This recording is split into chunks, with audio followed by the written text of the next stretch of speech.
Okay, I don't want this to be a long digression, so I've written it all out. I say that the cosine of theta 1 plus theta 2 is cosine of theta 1 cosine theta 2 minus sine theta 1 sine theta 2. Comes from the Euler identity, from the simple fact that I squared is negative 1. And you can trace that back and see why I'm pretty well convinced that that's true. Just to check it out, this doesn't prove anything, but it can be used to disprove. Let's just see if this is consistent with what we get if we let theta 1 equal theta 2 equal 45 degrees. Now you know that the cosine of 45 degrees is equal to the sine of 45 degrees, so I'm not going to bother writing that out. Both sine and cosine of 45 degrees are equal to the square root of 2 over 2, and I use that down here. I'm not going to bother to use it up here. I'm simply going to write out that if this is true, then cosine of 45 plus 45 degrees is cosine of 45 times the cosine of 45 degrees minus the sine of 45 degrees times the sine of 45 degrees.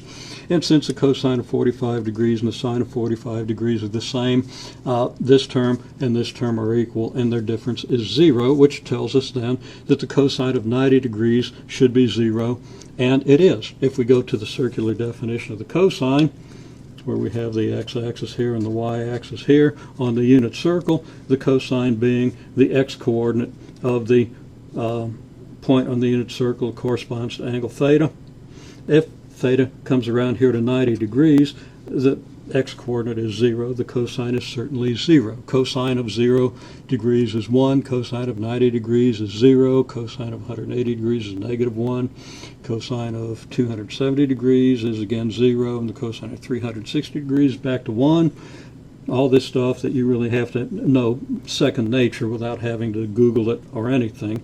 The unit circle picture should be there very clear in your head, and you should use it consistently. Okay? Well, end of digression. But now if we say the cosine of theta 1 plus theta 2 is cosine theta 1 cosine theta 2 plus sine theta 1 sine theta 2, then we end up with the cosine of 90 degrees, and I've written it out this time. Cosine of 45, cosine of 45 is square root of 2 over 2 times square root of 2 over 2.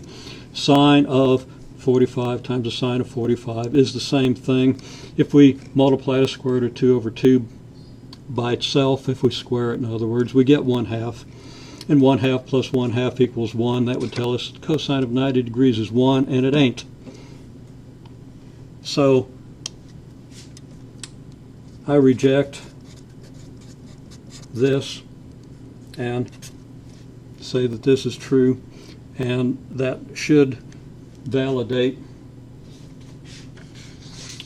what I've done here, where I've used the plus and the minus.